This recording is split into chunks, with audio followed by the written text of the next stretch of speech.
बोले देवादेव श्री आदिनाथ भगवान की जय जय जय। देवादेव श्री चंदा प्रभु भगवान की जय जय जय। देवादेव श्री चिंतामणि पार्श्वनाथ भगवान की जय जय जय। संत शिरोमणि गुरुवर आचार्य श्री विद्यासागर जी महाराज की। प्रमाणिक संत गुणायतन पीड़िता जन जन के संत प्रखर वक्ता शंका समाधान प्रवर्तक बोले परम पूज मुनि श्री 160 प्रमाण सागर जी महाराज की। चुल्लक श्री आदर्श सागर जी महाराज की। तीर्थराज संवेश शिखर की तलहटी से परम पूज मुनि श्री प्रमाण सागर जी महाराज जिनका विहार प्रारंभ हुआ था और आज रांची नगर में परम पूज मुनिवर का आगमन हुआ और आगमन के अवसर पर यहाँ के श्रावक श्राविकाओं ने एक सौभाग्य और प्राप्त किया। चातुर्मास तो इनको प्राप्त हुआ था गुरुवर का और सानिध्य पंचकर्णक में मिला था, लेकिन एक बार पुनः रांची दिगंबर जैन समाज के भाव हो रहे हैं कि परम पूज मुनिवर के सानिध्य में हमें एक बार पुनः पंचकर्णक प्रतिष्ठा महोत्सव कराने का सौभाग्य प्राप्त हो और उसकी भूमिका बन चुकी है। आज प्रातःकाल की वेला में जब मुनिवर विहार करके जिनालय में आए तो यहाँ पर वेदी उत्थापन के साथ साथ आदिनाथ प्रभु और बाहुबली भगवान जिन्हें आज अस्थायी वेदी में विराजमान करके समाज ने संकल्प लिया है कि आने वाले वर्ष में क्या आने वाले महीनों में परम पूज मुनिवर के सानिध्य में हमें पंचकर्णक प्रतिष्ठा महोत्सव कराने का सौभाग्य प्राप्त हो। ये भूमिका एक दिन के प्रवास में इन्होंने प्राप्त कर ली है और देखिए इतनी शीत में इतनी ठंड में विहार करके आए और आज प्रातःकाल की वेला में हमें विधान में सानिध्य प्राप्त हुआ और लग रहा था कि आज मुनिवर नगर में आहार करेंगे, लेकिन आज उनका उपवास था। ऐसी साधना के धनी परम पूज मुनिवर प्रमाण सागर जी महाराज आज हमारे बीच उपस्थित हैं और मैं आपसे यही कहना चाहूँगा आप अपनी भावना श्रद्धा को बनाए रखना। हो सकता है कि पुनः एक बार रांची में मुनिवर का सानिध्य प्राप्त हो और इनके सानिध्य में पंचकर्णक हो जाए तो कोई आश्चर्य वाली बात नहीं है। और आइए मैं आमंत्रित करूंगा कमेटी वालों को आमंत्रित करूंगा रांची दिगंबर जैन समाज के समस्त पदाधिकारियों को वे आएंगे और परम पूज मुनिवर के श्री चरण में नमन करते हुए आशीर्वाद प्राप्त करेंगे और निवेदन कर रहे हैं कि हे मुनिवर आपका अल्प प्रवास हमें प्राप्त हुआ, लेकिन अल्प प्रवास में हमारे यहाँ पंचकल्याणक की भूमिका बन गई है। आपके सानिध्य में पंचकर्णक प्रतिष्ठा महामहोत्सव हो, ये निवेदन करने के लिए रांची दिगंबर जैन समाज के समस्त पदाधिकारी उपस्थित हैं और अपनी बात रखने के लिए मंदिर कमेटी के उपाध्यक्ष श्रीमान प्रदीप जी वाकलीवाल रांची। परम पूज्य गुरुवर प्रमाण सागर जी महाराज के चरणों में सत वंदन सत नमन। यह रांची जैन समाज का सौभाग्य है कि परम पूज्य गुरुवर के चरण अनायास ही रांची की ओर बढ़ चले और हमारा सौभाग्य है कि एक बार पुनः गुरुवर का सानिध्य हमें प्राप्त हुआ। मैं गुरुवर के प्रति पुनः एक बार नमन करता हूँ। पिछले जून में जब पूज्य मुनि श्री यहाँ आए थे तो उन्होंने एक सुझाव दिया था कि हमारे ऊपर की वेदी में जो दो वेदियाँ हैं, एक तरफ आदिनाथ भगवान और एक तरफ बाहुबली भगवान की प्रतिमा है। महाराज से का सुझाव था कि जिधर आदिनाथ भगवान की प्रतिमा है वहाँ पर भरत भगवान और बाहुबली भगवान तीनों वहाँ पर हो जाएं और एक तरफ शांतिनाथ, कुंथनाथ और अरहनाथ की मूर्ति वहाँ पर लग जाए तो मंदिर की भव्यता बहुत ज़्यादा बढ़ जाएगी। और निश्चित रूप से यह सुझाव अत्यंत ही प्रशंसनीय था और कमेटी ने तत्काल उसे स्वीकार कर लिया। लेकिन जैसा कि पूज्य मुनि श्री ने कहा था, सारी चीज़ें तय हो गई थी, वेदी बन गई है, मूर्तियां आ गई है, लेकिन पूज्य गुरुवर के चरणों का इंतजार था कि कब आप आएंगे और कब मूर्तियों के उत्थापन का शुभ दिन आएगा। आज वो शुभ दिन आया और दोनों मूर्तियों का उत्थापन हुआ विहार करके और वो नई वेदी में उनको विराजमान किया गया। और अब हमें महाराज श्री इस बात की बहुत जल्दी है कि कब पंच कल्याणक आपके सानिध्य में हो। मैं बताना चाहूँगा कि इसके पहले भी 2 बार रांची में पंच कल्याणक परम पूज्य गुरुवर के सानिध्य में हुआ है। 2005 का मुझे याद है, मैं उसमें मंत्री था। और ये नीचे की जो वेदी है उसमें दोनों तरफ आदिनाथ भगवान की जो मूर्तियां हैं, महाराज श्री ने देखा कि मूर्तियों में कुछ क्षय हो रहा है, तो उन्होंने कहा कि इन मूर्तियों को रिपेयर करा देते हैं और एक छोटा मोटा कोई अनुष्ठान कर लेंगे, कोई लघु पंच कल्याणक कर लेंगे। मुझे आज भी याद है, वो 15 दिन के अंदर लघु पंच कल्याणक नहीं हुआ, इतना बृहद पंच कल्याणक हुआ कि याद है। और उसके बाद पुनः 2008 जब वासुपूज्य जिनालय का भव्य पंच कल्याणक जिला स्कूल के प्रारंभ में हुआ, वह अभी भी हम लोगों के मानस पटल में अंकित है। पूज्य गुरुवर, हम पूरी कमेटी की ओर से, दिगंबर जैन पंचायत के समस्त कार्यकारिणी की ओर से आपसे पुनः निवेदन करते हैं कि आप शीघ्र ही रांची पधारें और अपने सानिध्य में, अपने मार्गदर्शन में इन जो अभी जो नई वेदियां बन रही है और 3-3 मूर्तियां स्थापित हो रही है, उनका पंच कल्याण कराने का भी हमें अवसर प्रदान करें। हमें सौभाग्य होगा कि आपके कर कमलों के द्वारा पंच कल्याणक होगा, रांची जैन समाज धन्य हो जाएगी। पूज्य गुरुवर नमोस्तु। ओ, रांची वाले सच में बड़े भाग्यशाली। औरों के लिए तो प्रयास करने पड़ते हैं, आप लोगों को बिना प्रयास के भी बहुत सारे लाभ मिले। पिछले 2022 के जून में जब यहाँ आना हुआ था तो एक प्रस्ताव रखा गया था, कमेटी ने उसे स्वीकार भी लिया था, काम भी चालू हुआ था, लेकिन निमित्त नहीं था, अटका हुआ था। काम पूरा हो जाता तो शायद अभी तक पंच कल्याणक हो जाता, लेकिन मुझे लगता है भगवान को हमारी आने की ही प्रतीक्षा थी, इसलिए वो निमित्त नहीं बन पाया। आज समाज ने उत्थापन विधि करके भगवान को अस्थायी वेदी पे विराजमान किया है, लेकिन अब आपको शीघ्र ही भव्य वेदी में विराजमान करना है। और वेदी भी बहुत भव्याति भव्य बन रही है।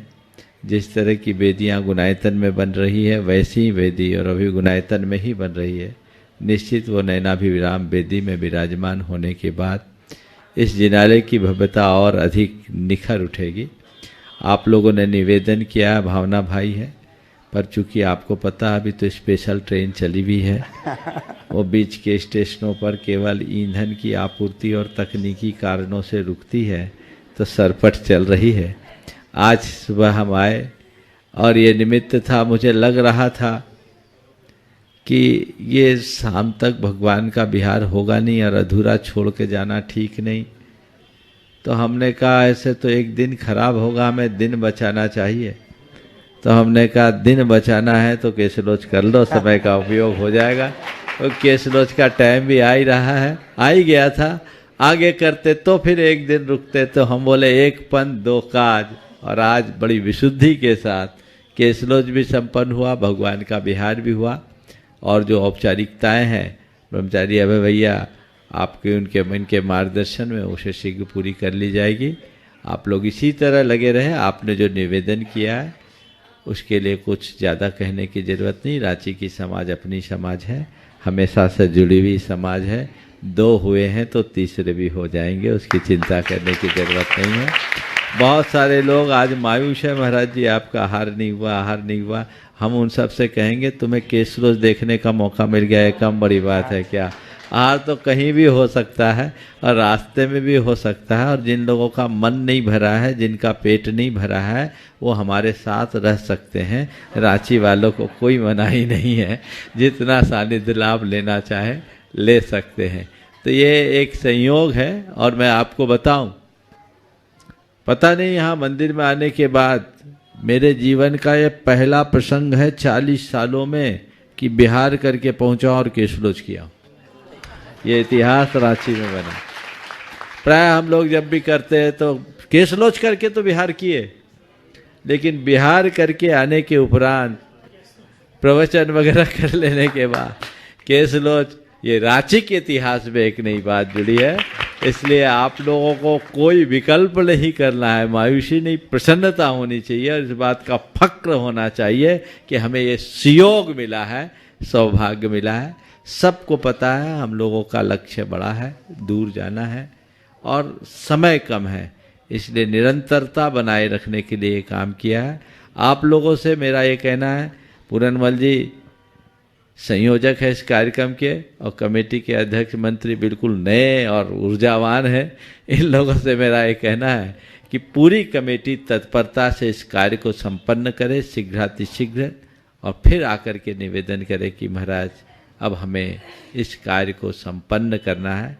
आप लोगों की भावना के अनुरूप पहले के 2 पंचकलानक बहुत उत्कृष्टता के साथ संपन्न हुए हैं, तो तीसरा उससे ऊपर ही होना चाहिए, नीचे की कोई बात होती नहीं। और रांची वालों का तो पुराना रिकॉर्ड है, जो करते हैं दम से करते हैं, आपको वैसे ही करना है। सभी को आशीर्वाद। नमोस्तु भगवान, नमोस्तु नमोस्तु। नमस्ते महाराज। जो सामने में आज जो अपने भगवान बाहुबली जी और आदिनाथ जी अपने जहाँ थे उससे आगे में अपने आज विराजमान किए हैं, महाराज श्री के और भैया जी के आदेश अनुसार कल सवेरे 9-10 बजे तक टेम्परेरी बेदी जो बनते अपन बनाएंगे अभी, वो तैयार हो जाएगी। और मैं महाराज श्री से निवेदन करना चाहूँगा आप सबकी तरफ से कि महाराज श्री कल भगवान को वेदी पर विराजमान करके ही यहाँ से प्रस्थान पूरन जी, हमने जो काम करना था वो कर दिया, अब बाकी अभय भैया हैं, आपका पूरा काम कराएंगे। एक बात और मैं कहना चाह रहा था, आपकी जो जिनबिंब में विराजमान करने की बात थी, आज मेरे पास एक नाम और आया है, एक निवेदन आया है। आप लोग कहो तो मैं उनकी सम्मति दे दूं? प्रतिमा जी एक बाकी थी ना? नहीं, दो। एक नाम आया है, दे दूं आशीर्वाद? शांतिनाथ भगवान के लिए तो आप बोले थे उस टाइम। नहीं, शांतिनाथ नहीं, कुंथुनाथ अरनाथ में एक नाम दे दूं?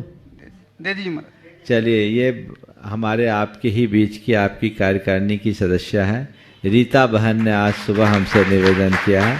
ये एकदम योग्य सुपात्र व्रती है।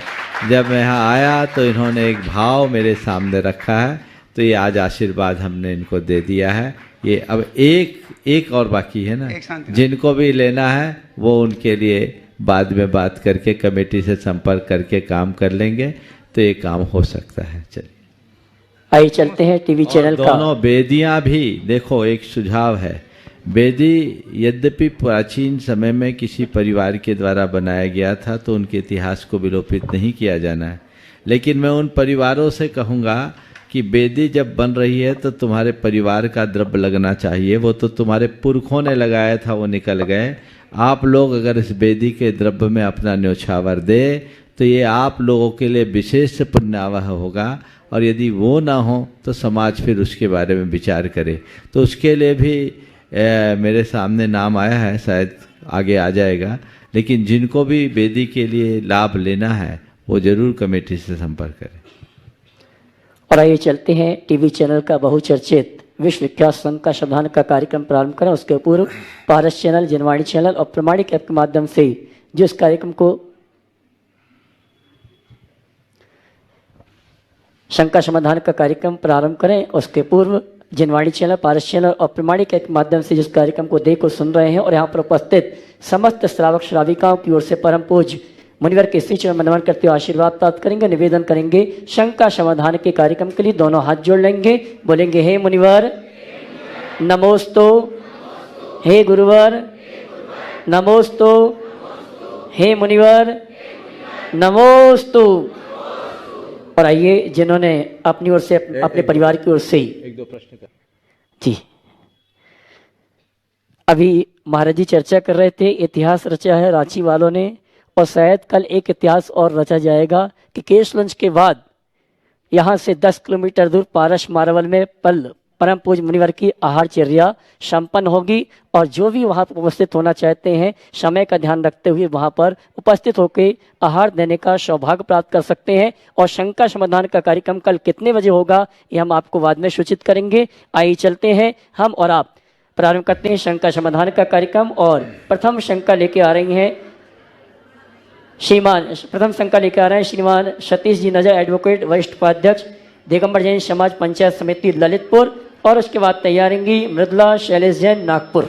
गुरुवर के चरणों में नजा परिवार ललितपुर की ओर से नमोस्तु, और महाराज जी जिन जिन ने हमारे मार्फत आपके चरणों में नमोस्तु निवेदित किया उनकी ओर से भी नमोस्तु। महाराज अब ये आज के सत्र का प्रारंभ चूंकि पंच कल्याणक के प्रश्न से हुआ है, तो महाराज जी हमारी शंका ये है कि अभी कुछ दिन पहले ये आशा थी हम लोगों को कि फरवरी में गुणायतन के पंच कल्याणक होना है। फिर क्या हुआ कि आचार्य भगवान जो अनियत बिहारी हैं वो डोंगरगढ़ से और नेवरा टिल्डा की ओर गए, तो ये हम लोगों में सब में प्रश्न लगा कि अब आचार्य श्री शिखर जी पहुंच रहे हैं और शिखर जी के पंचकर्ण आचार्य श्री के सानिध्य में होंगी। लेकिन अब परिस्थिति फिर बदली कि गुरुवर खुद महागुरु आचार्य भगवान के पास जा रहे, ऐसा हम लोगों को लग रहा है। तो महाराज इन सारी शंकाओं का समाधान हो कि गुणायतन के पंचकर्ण आचार्य भगवान के सानिध्य में और आपकी उपस्थिति में कब होने की संभावना है, महाराज जी ये शंका का समाधान करें। नमोस्तु। देखो, गुणायतन का पंचकल्याणक तो होना ही है, इसमें कोई संशय नहीं है। और सबकी भावना है परम पूज्य गुरुदेव के सानिध्य में हो, इसमें भी कोई कमी नहीं है। हम लोग भावना भाते रहें, हमें मानते हैं जिस दिन हमारा पुण्योदय जाग जाएगा उस दिन तिथि घोषित हो जाएगी और सानिध्य भी आ जाएगा। नमोस्तु। श्रीमती मृदुला शैलेश जी नागपुर, उसके बाद तैयार रहेंगे अनीता जी दगड़ा, राकेश जी दगड़ा कोलकाता।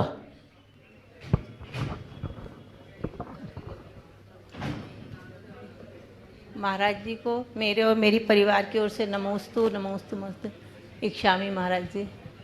महाराज जी मेरी शंका है कि आज की युवा पीढ़ी पे बहुत ब्लेम किया जाता है, बिगड़ रहे। पर अगर ये सब व्यसन और ये सब शुरू से स्टार्ट ही नहीं हुए होते तो आज की पीढ़ी तक आते ही नहीं थे वो। तो इसके क्या समाधान? बिल्कुल ठीक है, किसी पीढ़ी को ब्लेम करना ठीक नहीं है। मैं तो अक्सर कहता हूँ जो लोग बोलते हैं युवा पीढ़ी भटकी, तो बड़े कितने सुधरे। बड़ों की भी हालत वही है, चाहे युवा हो या बड़े या बच्चे, हमें समग्र समाज में परिवर्तन की बात करनी है। देखिए, बुराइयां तो सदा से रही है, ये मानव जीवन का एक हिस्सा रही। उन बुराइयों पर विजय पाना ही हमारे जीवन की सबसे बड़ी सफलता है।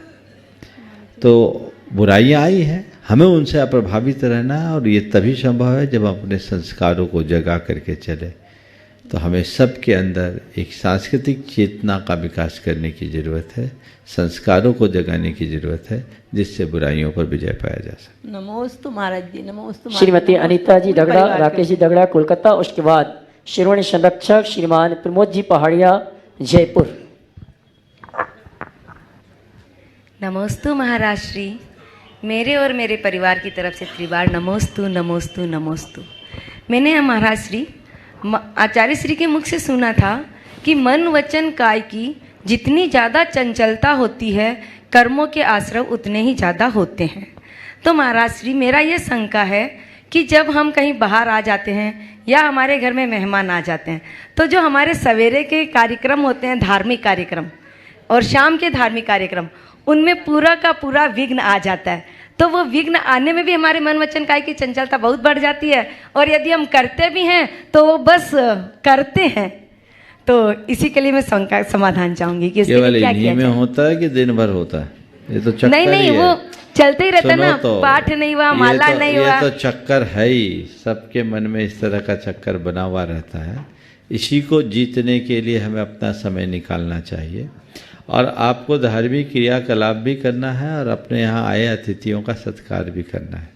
जब कभी ऐसा मौका हो तो थोड़ा अपने धर्म की क्रिया में शिथिलता न लाकर करने के तरीके में परिवर्तन किया जा सकता है और बीच का रास्ता निकाला जा सकता है। नमस्ते। शिरोमणि संरक्षक श्रीमान प्रमोद जी पहाड़िया जयपुर, उसके बाद तैयार रहेंगे कुमारी काम्या जैन रांची।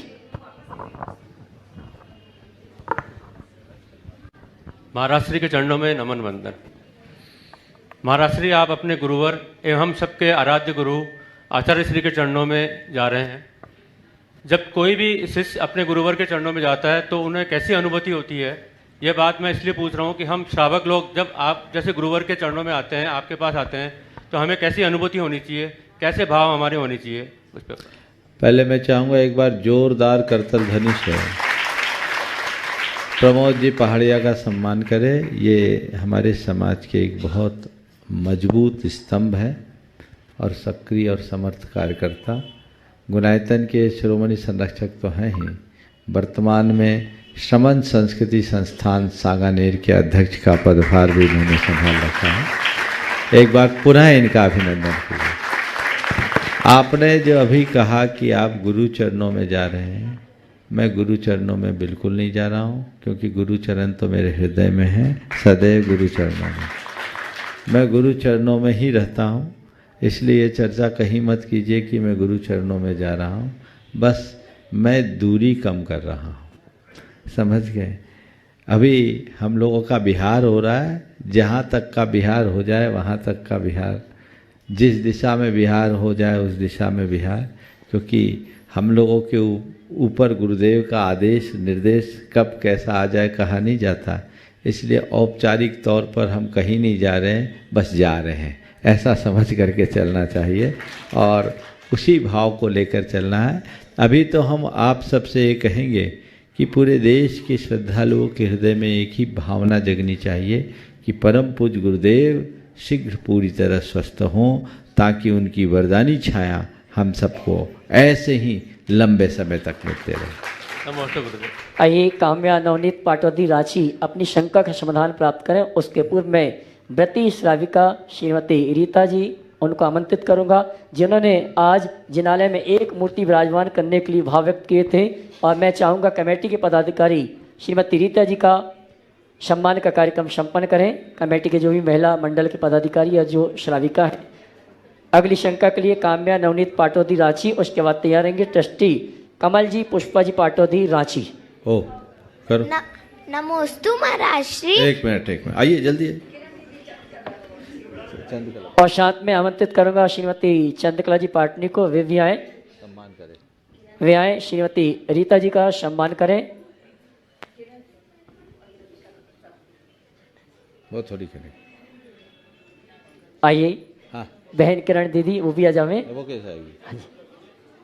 ट्रस्टी कमल जी पुष्पा जी पाटौदी रांची अगली शंका के लिए तैयार रहेंगे।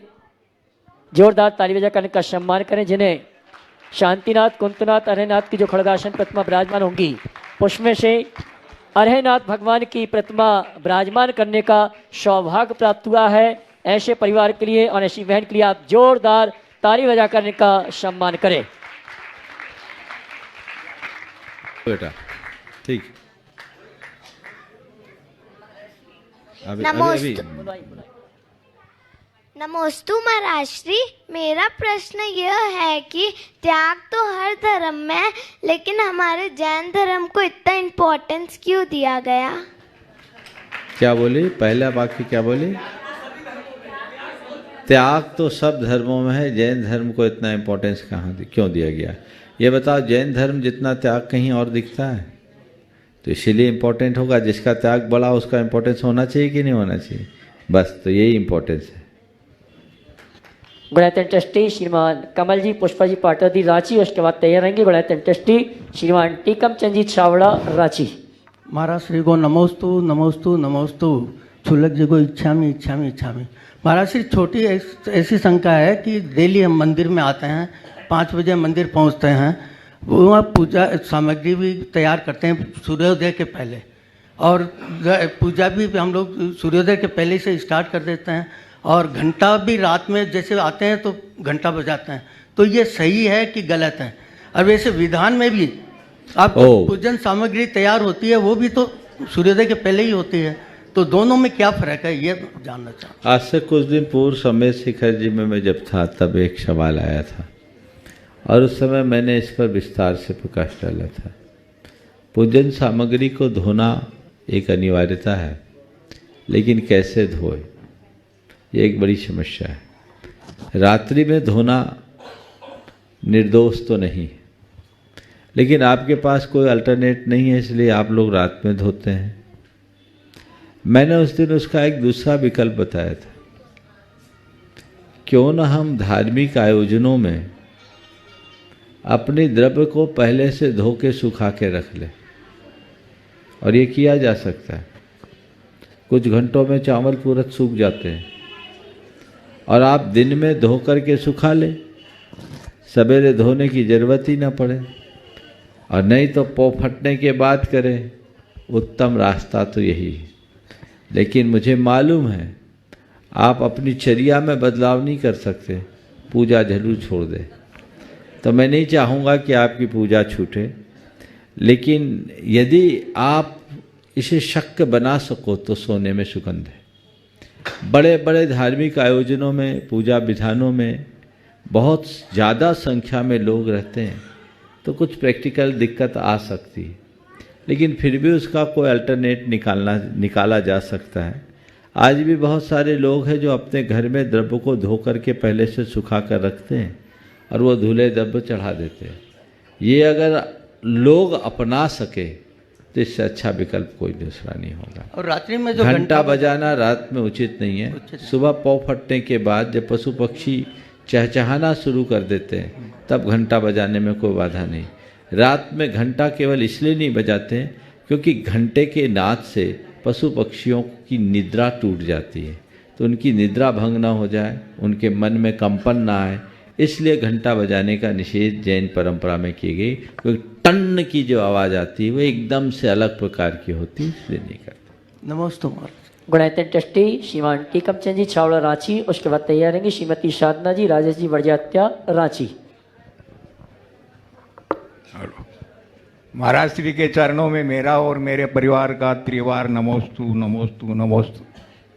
महाराज श्री मेरे 2 प्रश्न हैं। तो मांगी तुंगी से 99 करोड़ मुनि मोक्ष गए हैं, सोनागिर से 5.5 करोड़, समेत शिखर से हर टोंक से करोड़ों मुनि मोक्ष गए हैं, लेकिन 3 कम 9 करोड़ मुनियों का ही जय क्यों बोला जाता है? 3 कम 9 करोड़ मुनि की जय है, 3 कम 9 करोड़ सिद्ध की जय नहीं है। सिद्ध तो अनंत है, जो मुनि हुए और सिद्ध बनते गए उनकी संख्या है। और ये जो संख्या आपने बताई मांगी तुंगी, सोनागिर या समेत शिखर की, ये वर्तमान 24वीं में हुए मुनियों की संख्या है। अनादिकाल से अगर हम चले आ रही परंपरा को देखें तो अनंत मुनि सिद्ध हुए, फिर करोड़ नहीं अनंत, जितने भी सिद्ध हुए सिद्धों की संख्या अनंत है। वर्तमान 24वीं में इनकी संख्या है। पर मुनि महाराज जो 6ठे गुणस्थान से 14वें गुणस्थान तक विचरण करते हैं उनकी अधिकतम संख्या 3 कम 9 करोड़ है, इसलिए हम अधिकतम को याद करके उनकी वंदना करते हैं। नमोस्तु महाराज श्री। महाराज श्री दूसरा प्रश्न मेरा यह है कि 24 भगवान है, उसमें 20 भगवान के नाथ जी शब्द लगता है। आदिनाथ जी, अजितनाथ जी, संभवनाथ जी, पार्श्वनाथ जी आदि आदि। 4 भगवान के नाथ जी शब्द नहीं लगता, पद्म प्रभु जी, चंदा प्रभु जी, वासुपुजी जी और महावीर भगवान जी। इसका क्या कारण? बहुत अच्छी बात। चंद्रप्रभ, पद्मप्रभ, चंद्रप्रभ, वासुपूज्य और महावीर स्वामी, इनके साथ नाथ नहीं लगा। मुझसे एक बार किसी ने दूसरे तरह से सवाल किया था, आप थोड़ा ज़्यादा खुलासा कर गए। उनने कहा महाराज जी पार्श्वनाथ तक नाथ है, महावीर भगवान के साथ नाथ क्यों नहीं? हमने कहा इसलिए कि पार्श्वनाथ तक जितने भी तीर्थंकर आए वो आगे की सीट सुरक्षित छोड़ के गए कि हमारे बाद कोई और आएगा, वो नाथ बन कर गए। महावीर स्वामी अपने साथ अपनी व्यवस्था लेके चले गए कि अब कोई नहीं आएंगे। हालांकि ये जो बात है केवल कहने की है, नामकरण में नाथ की कोई अनिवार्यता नहीं है। आगामी 24वीं में तो किसी के साथ नाथ नहीं है और अतीत की 24वीं में एक के साथ भी नाथ नहीं था। ये तो अभी नाथ लग गया, कोई जरूरी नहीं है। ये नामकरण है, तीर्थंकरों का जो भी नाम होता है उसके अनुरूप नामकरण हो जाता है। वो इंद्र के द्वारा घोषित नामों में है। विदेश क्षेत्र में तो जितने विद्यमान विश्व तीर्थंकर हैं उनमें कोई के साथ नाथ नहीं है, इसलिए नाथ न हो तो हमें घबराना नहीं चाहिए। लेकिन हम ये मान के चलते हैं 20 तीर्थंकर हमारे नाथ हैं, इसलिए अपने आप को कभी अनाथ मत समझना। श्रीमती साधना जी, राजेश जी बड़जात्या रांची, उसके बाद वहन किरण दी सागर।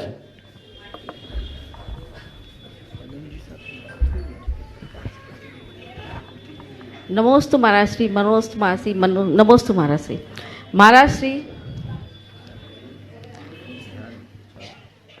महाराज श्री जिस प्रकार शिक्षण संस्थानों में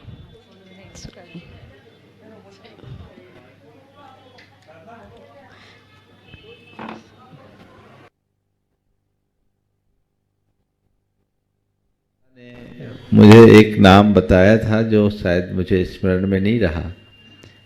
और एक परिवार ने और मूर्ति विराजमान करने का मनोभाव विराजमान प्रकट किया था।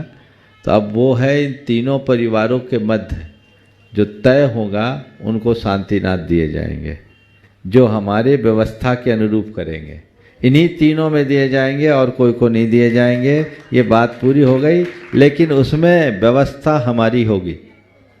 क्लियर है ना? क्यों? ठीक है। तो अब ये रास्ता निकल गया। अब कोई प्रतिमा जी सुलभ नहीं है। Chapter close. शांतिनाथ भगवान जिनको चाहिए उनको थोड़ी और शांति का परिचय देना होगा। चलिए बोलिए। नमोस्तु महाराज श्री। जिस प्रकार शिक्षण संस्थानों में एक फिक्स फीस रख के स्टूडेंट को रैंक उनकी योग्यता के अनुसार दिया जाता है, उसी प्रकार हमारे धार्मिक अनुष्ठानों में क्या बोलियों के द्वारा न करके, जैसे जो ताक तपस्या करते हैं उस बल पे हम उनके स्वधर्म आदि पात्रों का चयन नहीं कर सकते? क्योंकि महाराज जी बहुत से ऐसे लोग वंचित रह जाते हैं और बहुत से ऐसे लोग उच्च पात्र में बैठ जाते हैं जो शराब आदि व्यसनों का भी सेवन करते हैं खुलेआम। और महाराज जी धन तो बुराइयां साथ में लेके आता ही है। देखिए, आपका सुझाव बहुत अच्छा है, लेकिन इसमें थोड़ा व्यापक दृष्टिकोण रखना चाहिए।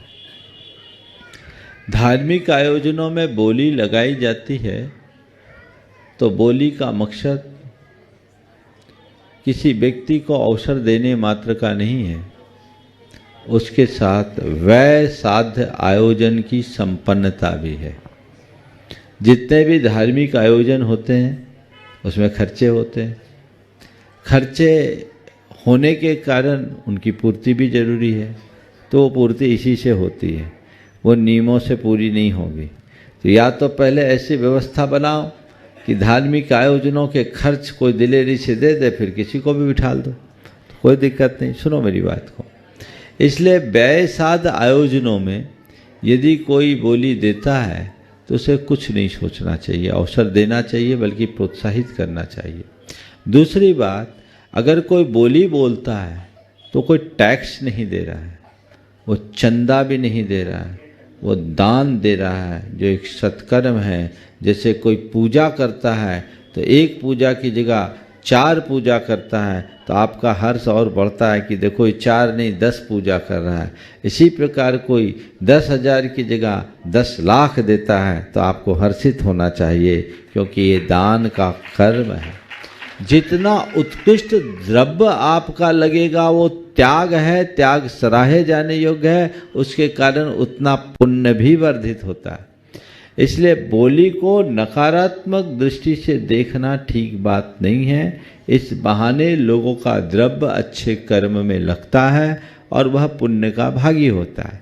अब जो आपका सवाल है कि बहुत सारे लोग हैं जो बड़ी बड़ी बोलियां नहीं ले पाते, उनका मन में रह जाता है, हो सकता है उनके लिए भी रास्ता, उनके लिए रास्ता एक समाज में ऐसा हो सकता है कि कम खर्चे के आयोजन कर लो और ऐसे लोगों को प्राथमिकता दे दो। पंचकेलाला करना आजकल तो पंचकेलाला बड़ा सामान है।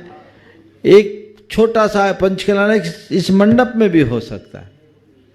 कम खर्चे का करो और पंचकेलाला का पूरा आनंद लो, सारा काम हो सकता है। और कई जगह हुआ है। एक जगह एक पुजारी ने, जो महाराज भैया जी लोगों के साथ विधानों और पंचकल्याणकों में जाकर पूरी द्रव्य आदि धोने की बात करता है, उसने अपने द्रव्य से पंचकल्याणक कराया और भव्यता के साथ संपन्न हुआ। तो कुंदन था कौन कराया हो, तो उसको अवसर मिला ना। ये वे लोग हैं जिनको देना नहीं है, केवल हल्ला मचाना है। अरे अनुमोदना करो ना, तुम खुद कर पाओ तो ठीक है, नहीं कर पाओ तो अनुमोदना करो, करना है तो आके तो बताओ। महाराज हमारी इच्छा है पंचकल्याणक कराने की, आप आशीर्वाद दो, हम बड़े बड़े आयोजनों में शामिल नहीं हो सकते तो छोटे कर देंगे। आओ तो, मुंह चलाने से काम नहीं होगा। आपकी बात नहीं कह रहा हूं, आपने सबकी तरफ से बात की। ये सवाल आम लोगों के बीच चलता है, लेकिन ये एक नकारात्मक दृष्टिकोण है। इसे व्यापकता से देखना चाहिए और कोई भी दान त्याग के क्षेत्र में आगे बढ़ता है तो उसे सराहना चाहिए, उसकी अनुमोदना करनी चाहिए। अनुमोदना से पुण्य बंधता, आलोचना से पाप। नमोस्तु। बहन किरण दीदी सागर और उसके बाद तैयार रहेंगे श्रीमान प्रदीप जी पाटनी रांची। नमोस्तु इच्छामी महाराज जी। दो सखी के बीच में संवाद परिसंवाद है। वह कह रही है, घोड़ा चले हाथी चढ़े, चले पालकी माही, कब के थाके हे सकी, अबे दबा में पाए। फिर कहा गया, भू सो तो भूखे रहे, कीने उग्र विहार, तब के थाके हे सकी, अबे दबा में पाऊँ। महाराज जी, आप जैसे तपस्वी इतना उग्र विहार करके आए और केस लॉन्च जैसी मूल गुण को, तपस्या को करके बैठ गए। उनके संदर्भ में हम ये पंक्तियाँ समझना चाहते हैं। देखो, आपने जो बोला उसमें अर्थ स्पष्ट है, ज़्यादा कहने की ज़रूरत नहीं है। ये दो सखियों का जो संवाद है, अक्सर आप लोगों ने प्रवचनों में सुना होगा कि एक राजा की सवारी निकली हाथी पर, फिर जब किले पर चढ़ना था तो हाथी रुक गया, घोड़ा आ गया, फिर तंग गलियाँ आई तो घोड़ा रुक गया, पालकी पे बैठ गया, फिर और अंदर सिंहासन पर विराजमान हुआ तो दो सखियाँ आके उनके पांव दबाने लगी। इस दृश्य को देखने वाली एक सखी ने दूसरे सखी से कहा, हाथी चढ़ घोड़े चढ़ो, बैठ पालकी माई, और कब के थाके हे सखी, अबे दवावत पाए।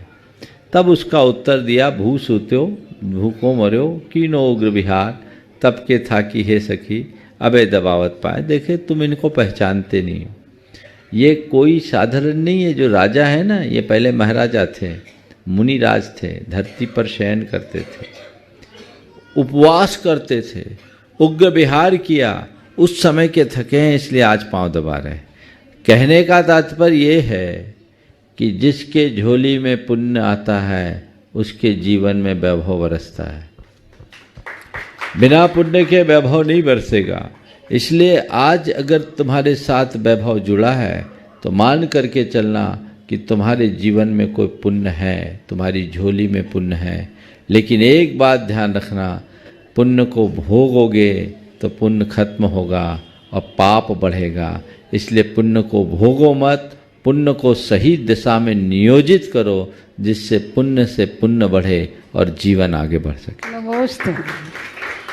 श्रीमान प्रदीप जी पाटनी रांची, उसके बाद गणतंत्र ट्रस्टी प्रदीप पाटनी की प्रदीप काला पाटनी भी है। अच्छा, हाँ, गणतंत्र हाँ, ट्रस्टी पूरनमल जी शेट्टी रांची।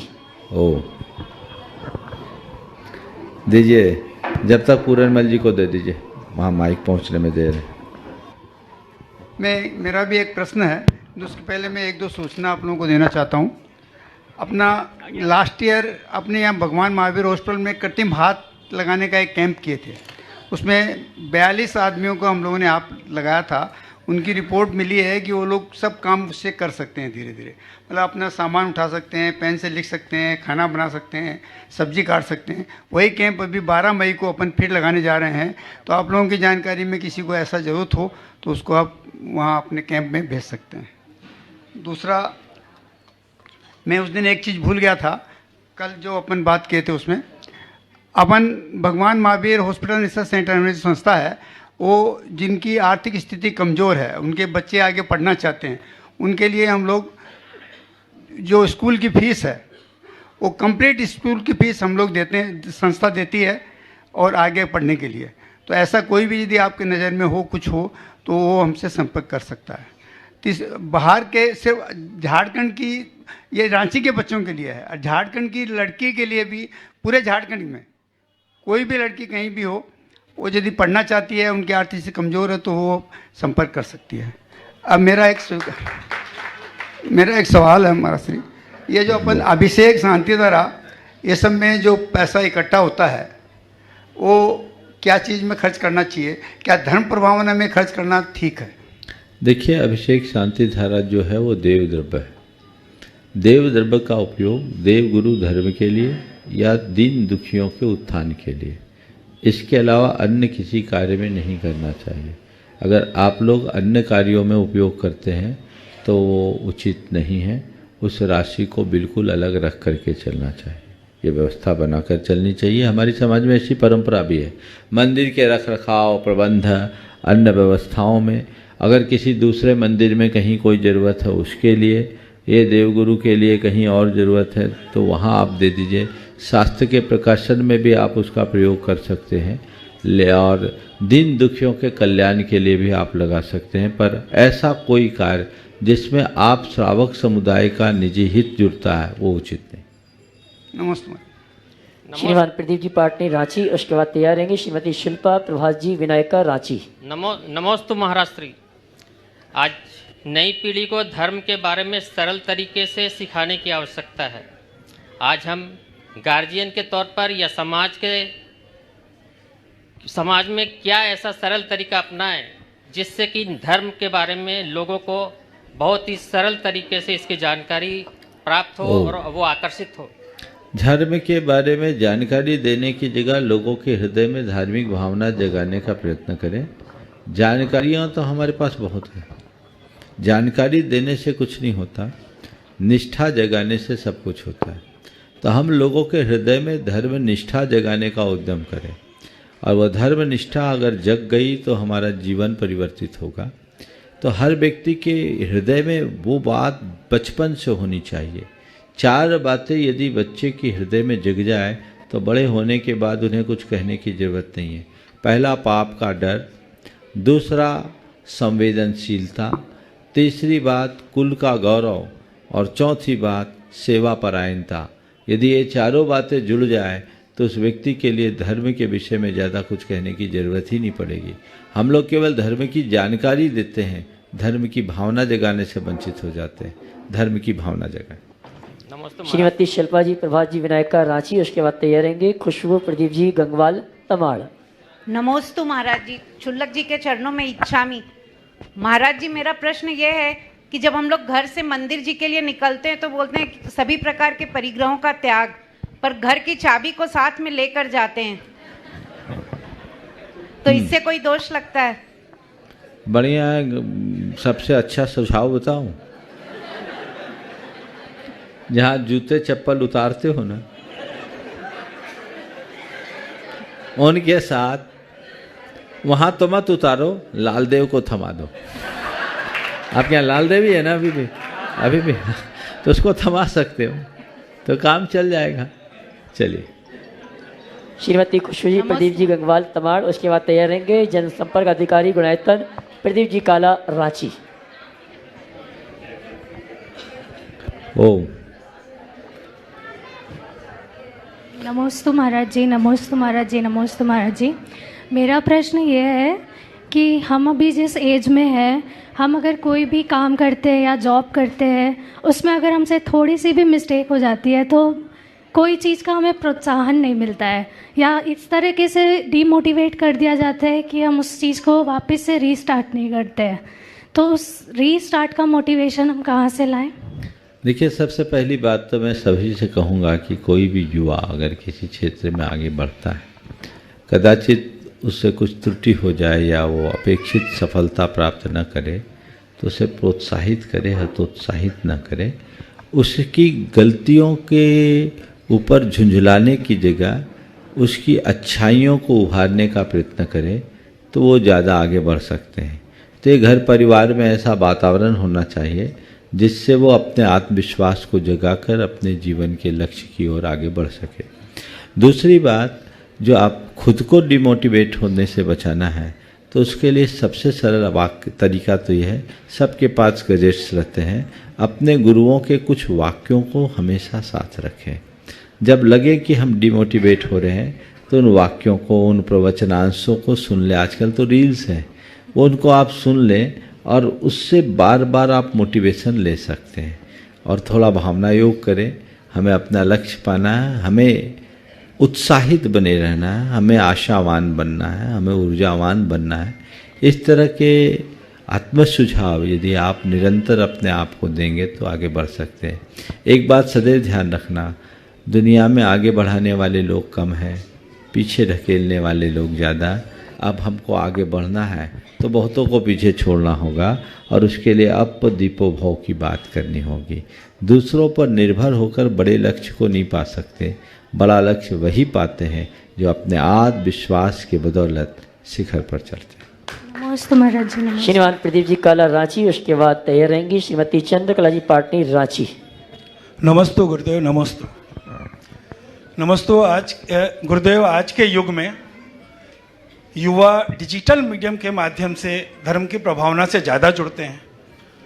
जो भी लोग शिखर जी जाते हैं, अनुभव केंद्र को देखते हैं, उन्हें समझ में नहीं आ रहा होता है कि टेक्नोलॉजी का ऐसा क्या चीज़ वहाँ पर हो रहा है।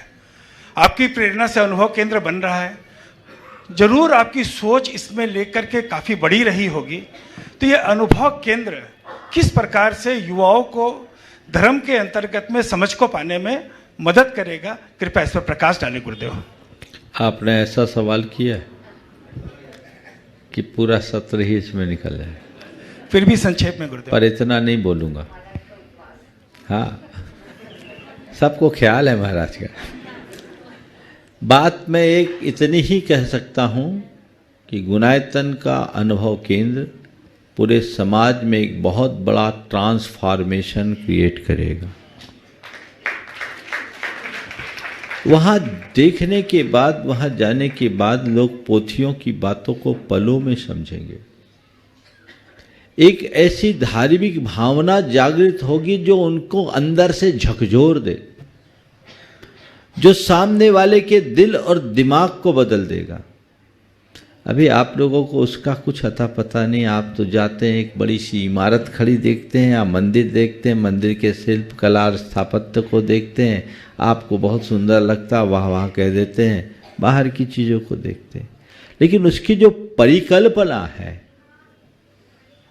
वो ऐसी है जो जीवन को बदल डाले।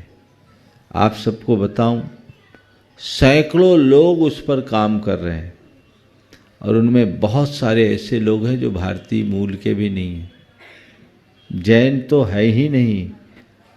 जो लोग काम कर रहे हैं उनका जीवन बदल गया। तो मेरा विश्वास और बढ़ा कि जब केवल थीम को देखने से, काम करने से लोगों का जीवन बदल सकता है, जो भारत की सीमा से बाहर रह रहे उनका जीवन बदल सकता है, तो हमारी समाज का क्यों नहीं बदलेगा? जरूर बदलेगा। क्योंकि उस दृश्य श्रव्य माध्यम से एक ऐसी जर्नी आप सबकी कराई जाएगी जिसमें ऐसा लगेगा कि ये हमारी अपनी जीवन यात्रा है, जिसमें हम अपने अज्ञानता के कारण, अपने मोह के कारण या अपने मिथ्यात्व के कारण भटकते आए हैं। अब हमें सही दिशा बदलनी चाहिए। एक बार की अगर मनुष्य के मन में ये भाव आ जाता है तो ये बहुत बड़ी उपलब्धि है। अब ज़्यादा समय नहीं बचा, बहुत जल्दी उसका समय आने वाला है। अब चूँकि गाड़ी इस दिशा में आ गई, लौट कर कब आएगी मुझे पता नहीं, क्योंकि हम लोग तो एक बार जिधर से पीठ कर देते हैं तो फिर उधर का हम लोगों को कोई पता नहीं होता। लेकिन यही भावना भाई है कि जल्दी वो साकार हो और सब लोग उससे लाभान्वित हो। नमस्ते गुरुदेव। नमस्ते। श्रीमती चंद्रकला जी पाटनी और अगली शंका के लिए तैयार रहेंगे श्रीमान अरुण जी गंगवाल रांची। मेरी तरफ से जगत के सब जीवों की तरफ से मुनिराज के चरणों में नमोस्तु, छुल्लक जी महाराज के चरणों में इच्छामि। महाराज श्री, संस्कारों की वसीयत सबसे बड़ी वसीयत होती है, लेकिन लोग धन संपत्ति को ही अपना सबसे बड़ा संपत्ति वसीयत मानते हैं और संस्कारों की वसीयत को के लिए कोई मायने मतलब नहीं रखते। तो ऐसा क्यों? इसलिए कि संस्कारों की वैल्यू दिखती नहीं, संपत्ति की वैल्यू दिखती। जिस दिन संपत्ति से ज़्यादा संस्कारों की वैल्यू दिखने लगे ना, तो जीवन बदल जाए। एक स्थान पर मैं था, संस्कारों पर चर्चा कर रहा था। एक पत्रकार ने मुझसे प्रश्न किया, महाराज जी संस्कार की मार्केट वैल्यू क्या है?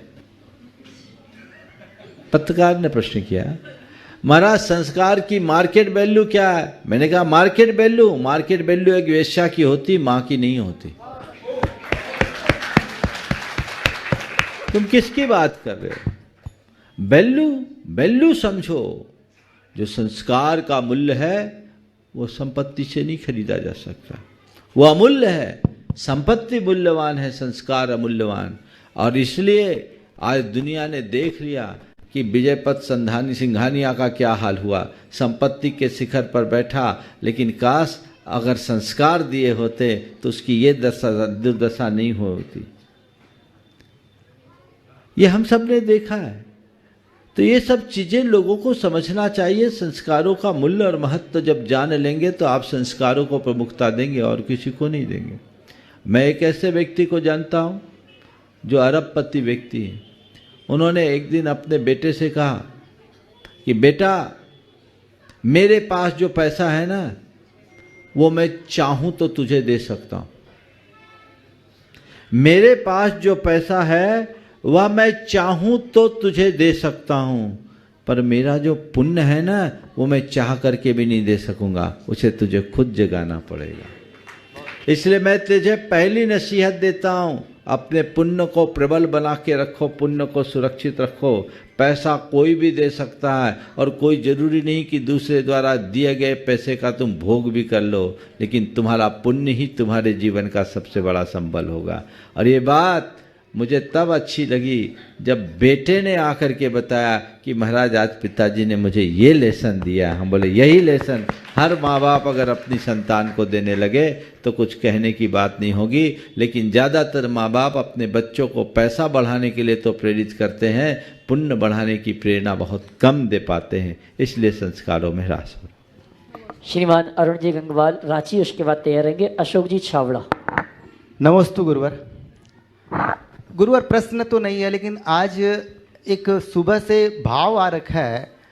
जैसे कल आपका बिहार था, करीब करीब सुबह शाम मिला करके 27-28 किलोमीटर हो गया, और सुबह आपने अचानक केसलोच कर लिया और हम लोग तो इतने भावुक थे। कई औरतें तो आंखों से आंसू आ रहा था कि देखो महाराज लाई, मैंने इतना चाल के आया है, मैंने लाई। हाँ, अब जो उनका अंदर का भाव था महाराज जी आप नहीं पढ़ पाए, आप तो अपने काम में लगे थे। कहने का मतलब ये है कि ये दिगंबर चर्या क्या है महाराज जी, ये मिराकल है। हम लोग इसको प्रॉपरली ढंग से शायद माने इससे उत्कृष्ट काम नहीं हो सकता। इतना दूर आप चल के आए, ठंडा का समय है और आप ऐसे उखाड़ के फेंक रहे हैं, क्या है महाराज जी, ये समझ में नहीं आ रहा। अब समझ में आएगा भी नहीं, आएगा तो फिर परेशान हो जाओगे। चलो श्रीमान अशोक जी छावड़ा, उसके बाद तैयार रहेंगी रीवा अरुण पाटनी रांची। ओ अशोक छावड़ा, जल्दी करो। श्रीमान ऋषभ जी रांची, शायद नहीं है दो। अगला नाम चित्रा जी पदम गोधा रांची। नमोस्तु नमोस्तु नमोस्तु महाराज जी। महाराज जी, मंदिर में बहुत सारे लोग एकटक भगवान को निहारते रहते हैं। बहुत लोग मंत्र जाप करते हैं, बहुत लोग पूजा करते हैं, बहुत लोग मेडिटेशन करते हैं। लेकिन हर व्यक्ति, जो एक नया व्यक्ति मंदिर के अंदर प्रवेश करता है, टन सीने घंटी की जो आवाज़ बजाता है, तो उससे उनका ध्यान भंग होता है और वो कई लोग तो पीछे मुड़ के देखते हैं कि कौन आयो। तो ये अंतराय कर्म की श्रेणी में क्यों नहीं है? 15 लोग आए तो 15 लोग बार देखो, मंदिर का काम तो मंदिर में होगा ही। हाँ। घंटा मंदिर में नहीं बजेगा तो तुम्हारे घर में बजेगा। इसलिए लोगों को इससे डिस्टर्ब नहीं होना चाहिए, उसे बैकग्राउंड म्यूजिक बना लेना चाहिए। है बैकग्राउंड म्यूजिक तो चलता है, दुनियादारी के काम में भी चलता है, इसलिए अपने उपयोग को बदलिए। आप अगर सार्वजनिक स्थानों में इस तरह के विकल्प करोगे तो कुछ नहीं कर पाओगे। फिर तो सबसे अच्छा तरीका है दोपहरी में भगवान से मिलो जब भगवान अकेले हो। नमस्ते महाराज। चित्रा जी पदम गोधा रांची, उसके बाद तैयार रहेंगे जल्दी भाई अंश जी रांची। जल्दी। नमोस्तु गुरुवर, नमोस्तु गुरुवर, नमोस्तु गुरुवर। इच्छामी महाराज, इच्छामी महाराज, इच्छामी महाराज। महाराज श्री, जिसको जुआ खेलने का त्याग है वो शेयर मार्केट में पैसा लगा सकता है? शेयर मार्केट में पैसा लगाने में बुराई नहीं है, बशर्ते उसमें फ्यूचर फाटका ना करे। महाराज श्री, मेरी पोती आज बोल रही है, बोले गुणायतन में महाराज इतना दिन रुके और रांची में एक ही दिन क्यों? हाँ, उसको क्या बोले? रांची को गुणायतन बना लो तो हो जाए। इस प्रकार आज के इस सत्र को परम पूज्य गुरुदेव के चरण, हरि ठहरो आचार्य महाराज के स्वास्थ्य की भावना से हम लोग जाप करेंगे। आपकी चर्चाओं में इतना मगन हो गए कि मूल बात ही भूल गए। चलिए सभी लोग जाप करेंगे, इसे जारी रखेंगे, सब दोहराएंगे। परम पूज्य गुरुदेव शीघ्र पूर्णतः स्वस्थ हों और उनकी वरदानी छाया हम सबको प्राप्त हो सके। अभी वर्तमान में गुरुदेव का स्वास्थ्य स्थिर है। हम सब भावना विभाएं कि वह जल्दी शीघ्र स्वस्थ हों। मेरे साथ आप जाप दोहराएंगे। ओम ह्रीं अर्हंसि पार्श्वनाथ जिनेन्द्राय नमो नमः। ओम ह्रीं अर्हंसि पार्श्वनाथ जिनेन्द्राय नमो नमः। ओम ह्रीं अर्हंसि पार्श्वनाथ जिनेन्द्राय नमो नमः। ओम ह्रीं अर्हंसि पार्श्वनाथ जिनेन्द्राय नमो नमः। ओम ह्रीं अर्हंसि पार्श्वनाथ जिनेन्द्राय नमो नमः। श्री पार्श्वनाथ जिनेन्द्राय नमो नमः। ओम ह्रीं अर्हंसि पार्श्वनाथ जिनेन्द्राय नमो नमः। ओम ह्रीं अर्हं श्री पार्श्वनाथ जिनेन्द्राय नमो नमः। ओम ह्रीं अर्हंसि पार्श्वनाथ जिनेन्द्राय नमो नमः। ओम ह्रीं अर्हं श्री पार्श्वनाथ जिनेन्द्राय नमो नमः। ओम ह्रीं अर्हंसि पार्श्वनाथ जिनेन्द्राय नमो नमः।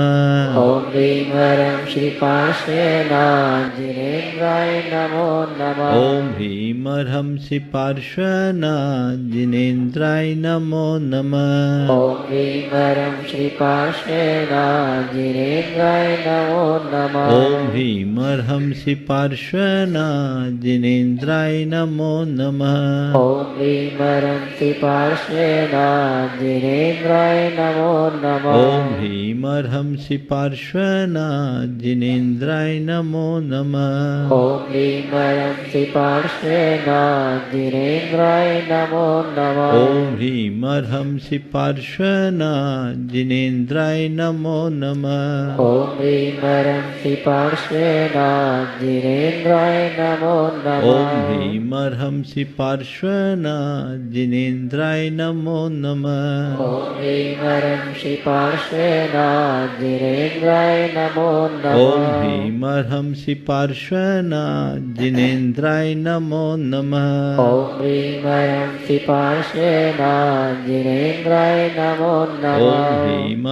श्री पार्श्वनाथ जिनेन्द्राय नमो नमः। ओम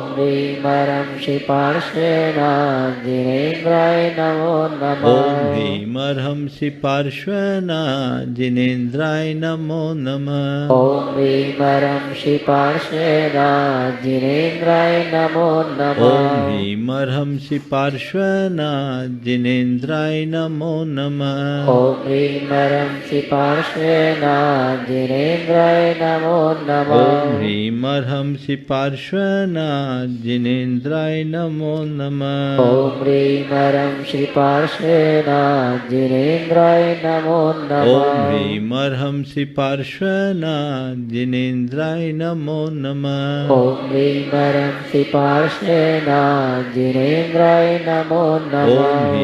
अर्हंसि पार्श्वनाथ जिनेन्द्राय नमो नमः। ओम ह्रीं अर्हं श्री पार्श्वनाथ जिनेन्द्राय नमो ओम नमः। ह्रीं अर्हंसि पार्श्वनाथ जिनेन्द्राय नमो नमः। ओम ह्रीं अर्हं श्री पार्श्वनाथ जिनेन्द्राय नमो नमः। ओम ह्रीं अर्हंसि पार्श्वनाथ जिनेन्द्राय नमो नमः। ओम ह्रीं अर्हं श्री पार्श्वनाथ जिनेन्द्राय नमो नमः। ओम ह्रीं अर्हंसि पार्श्वनाथ जिनेन्द्राय नमो नमः। ओम ह्रीं अर्हं श्री पार्श्वनाथ जिनेन्द्राय नमो नमः। ओम ह्रीं अर्हंसि पार्श्वनाथ जिनेन्द्राय नमो नमः। ओम ह्रीं अर्हं श्री पार्श्वनाथ जिनेन्द्राय नमो नमः। ओम ह्रीं अर्हंसि पार्श्वनाथ जिनेन्द्राय नमो नमः। ओम ओम ह्रीं ह्रं श्री पार्श्वेनाजिनेन्द्राय नमो नमः। ओम ह्रीं ह्रं श्री पार्श्वेनाजिनेन्द्राय नमो नमः। ओम ह्रीं ह्रं श्री पार्श्वेनाजिनेन्द्राय नमो नमः। ओम ह्रीं ह्रं श्री पार्श्वेनाजिनेन्द्राय नमो नमः। ओम ह्रीं ह्रं श्री पार्श्वेनाजिनेन्द्राय नमो नमः। ओम ह्रीं ह्रं श्री पार्श्वेनाजिनेन्द्राय नमो नमः। ओम ह्रीं ह्रं श्री पार्श्वेनाजिनेन्द्राय नमो ओम नमः। ह्रीं ह्रं श्री पार्श्वेनाजिनेन्द्राय नमो नमः। ओम ह्रीं ह्रं श्री पार्श्वेनाजिनेन्द्राय नमो नमः। जय बोलो चिंतामणि श्री पार्श्वनाथ भगवान की जय जय जय। अहिंसा परमो धर्म की जय जय जय। परम पूज्य आचार्य गुरुवर श्री विद्यासागर जी जय जय।